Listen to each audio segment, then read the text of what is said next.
Lettre concernant la rentrée parlementaire, nous avons fait un point d'honneur que cette rentrée parlementaire, que cette session parlementaire doit porter sur l'état des finances publiques.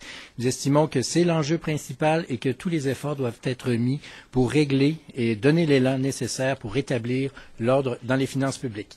En fait, l'heure de vérité vient de sonner. Il faut absolument reprendre le contrôle de nos finances publiques. Il est absolument honteux de constater, comme on l'a fait en fin de semaine, que le Québec est le 5e État le plus endetté.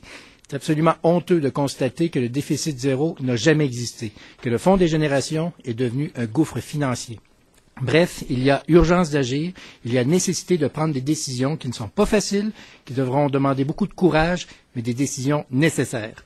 On est quand même heureux de constater que de plus en plus, il y a un consensus au Québec sur l'urgence de faire le ménage dans les finances publiques. Les sondages démontrent que les Québécois sont prêts à faire ce sacrifice. Les experts concluent la même chose que nous, et même Lucien Bouchard, il va dans le même sens. Bref, le Québec est prêt pour une action concertée concernant les finances publiques. Et c'est à cet effet que nous demandons 5 devoirs au Premier ministre. Ces devoirs-là sont les suivants. Mettre tout d'abord en place une révision générale des politiques publiques. Adopter un vrai plan de remboursement de la dette qui passe nécessairement par l'abolition du Fonds des générations. Moderniser le système de la santé, produire un plan de création de la richesse et alléger le fardeau fiscal de la classe moyenne et des familles. Donc, dans ce contexte, je veux prendre quelques minutes pour vous expliquer donc chacun des points précis. Alors, le premier point, la révision générale des politiques publiques. Vous le savez, ça a été un point d'honneur du côté de notre formation politique depuis presque un an déjà de demander donc ce premier exercice. Le responsable de cet exercice est nécessairement le premier ministre. Le premier ministre doit entreprendre rapidement cette révision générale dans le contexte où, vous le savez, on parle plus de tarifs aujourd'hui du côté de M. Bachand que d'entreprendre vraiment un vrai travail de dépenses. L'échéance, 18 mois suivant le début des travaux. Dans ce contexte d'une révision générale des politiques publiques, je vous ai fait un petit exercice qui est quand même facile à faire si on va sur chacun des sites du ministère de la Santé. Le ministère de la Santé, vous avez cet organigramme et vous avez celui du ministère de la Santé de l'Ontario à côté. Pour vous faire une petite image rapide, il y a une direction par 71 000 habitants au Québec au ministère de la Santé. Et en Ontario, il y a une direction pour 186 000 habitants en Ontario. Alors, quand on parle d'une révision générale et de revoir donc cette dérive bureaucratique qui est le plus gros poste budgétaire des Québécois, bien, il y a le système de santé, en premier lieu, à laquelle il faut commencer.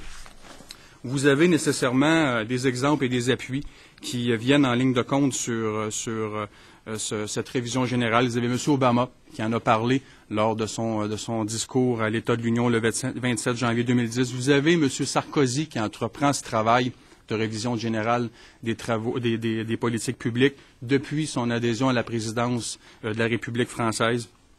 Vous avez le comité consultatif aussi sur l'économie et finances publiques qui vont dans le même sens de notre formation politique. Et vous avez même l'Alberta. L'Alberta qui, le 9 février dernier, avait donc déjà entrepris par M. Ed Stelmach, le premier ministre de l'Alberta, une réduction de dépenses de 1,3 milliard de dollars pour l'année 2010-2011. À la page numéro 2, adopter un vrai plan de remboursement de la dette. Je l'ai mentionné avant qu'on parte en relâche parlementaire, le Fonds des générations qui a été créé depuis 3 ans, qui a été créé pour assurer un avenir à nos jeunes et nos adolescents. Mais vous le savez, aujourd'hui, c'est un leurre qu'on a donné à ces jeunes en leur disant qu'on allait prévoir que leur avenir serait meilleur. Ce fonds de génération, où près de 2 milliards de dollars ont été mis dans ce fonds, aujourd'hui, c'est 336 millions de dollars de moins que dans ce fonds. C'est 22 de perte. C'est ce que le vérificateur général nous a dévoilé lors de son audition la semaine dernière, le 10 jours. Dans les faits, vous avez une autre situation qui est inquiétante, c'est le déficit cumulé, qui est la dette d'épicerie. Vous avez une dette d'épicerie au Québec qui est passée sous le gouvernement libéral depuis 2003-2004 de 86 milliards de dollars à aujourd'hui 98 milliards de dollars.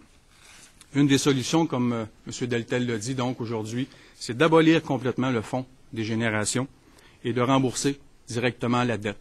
Souvenez-vous que nous étions la seule formation politique le jour où ce Fonds des générations a été voté à l'Assemblée nationale et on persiste et on signe encore aujourd'hui à dire aux Québécois, et surtout aux jeunes, que ce fonds a été un leurre pour eux. À la page Donc, vous avez nécessairement les appuis à l'autre page, adopter un vrai plan de remboursement de la dette. Bien, vous avez le vérificateur général qui l'a même confirmé que ce fonds, on le faisait donc avec de l'argent emprunté. Et vous avez les économistes, M. Fortin, M. Godbout et Montmarquette, qui vont dans le même sens que nous. Moderniser le système de santé, que dire de plus d'un poids le poids de la santé dans le budget qui est de 27 milliards de dollars aujourd'hui, 45 % du budget. Il faut que les Québécois comprennent bien, chaque dollar d'impôt qu'il envoie à Québec, c'est 45 sous qui va directement à la santé. Et d'ici 10 ans, ça sera le double. Avec l'impact démographique que les Québécois vont avoir, ça sera 52 milliards et près de 64 % du budget. Je voulais vous lire une citation de M. Couillard qui dit qu'après 5 ans comme ministre, j'ai constaté qu'il manque au système public cette étincelle de concurrence et de compétition dont les patients pourraient bénéficier. 2 solutions, le financement à l'acte, l'épisode de soins. Ne plus voir le patient comme une dépense, mais bien comme un revenu. 2e solution, la mixité de la pratique médicale, protéger le régime public, ce qu'on a toujours dit, et maximiser le travail des médecins à ceux qui veulent travailler encore plus. 4e point, produire un plan de création de richesse. Tout le monde le sait, les faits sont là. Le niveau de vie par habitant au Québec est inférieur de 6 574 $ par rapport à l'Ontario et près de 9 000 $ avec le reste du Canada. 2e fait, 60 % de l'écart de notre niveau de vie avec le reste du Canada est attribuable à une productivité du travail qui est inférieure au Québec. Une solution, produire un plan de création de richesse qui favorisera l'investissement et la recherche et développement de nos grandes entreprises et de nos PME au Québec. Un 5e point, implanter un régime fiscal et tarifaire équitable pour la classe moyenne et les familles. On nous dit depuis longtemps que ça va mieux au Québec, vous le savez. Le premier ministre lui-même n'arrête pas de le dire depuis 12 mois. On s'en tire mieux qu'ailleurs. Mais les faits sont là. Aujourd'hui, malgré ce que tente de nous faire croire le Parti libéral, les familles du Québec sont encore les plus taxées au Canada avec un taux de taxation moyen de 44 %. Le revenu disponible par habitant est de 26 000 $, ce qui fait d'elle l'avant-dernière province au Canada où, en moyenne, le revenu disponible est de 30 000 $. Souvenez-vous qu'en 2003, M. Charest est arrivé en disant « Nous étions 53e sur 60 États. » Selon une statistique de l'IEDM, on est aujourd'hui 54e. Donc, la situation ne s'est pas améliorée pour les classes moyennes, pour les familles du Québec. Une solution aussi, avant d'aller chercher un seul dollar supplémentaire dans les poches des familles de la classe moyenne, le gouvernement doit revoir l'ensemble de ses dépenses. Et une solution que nous avions aussi dans notre campagne électorale en 2007 et 2008, mettre de l'avant une politique tarifaire responsable, prévoir sur une période de 4 ans ou 5 ans ce que ça va coûter aux Québécois pour une hausse des tarifs. Mais avant de faire ça, il faut prendre en charge qu'une révision globale des politiques publiques doit être entreprise par le gouvernement. Que M. Charest, M. Bachand, qui est surtout en tête d'augmenter les tarifs, puissent mettre en place cette révision générale.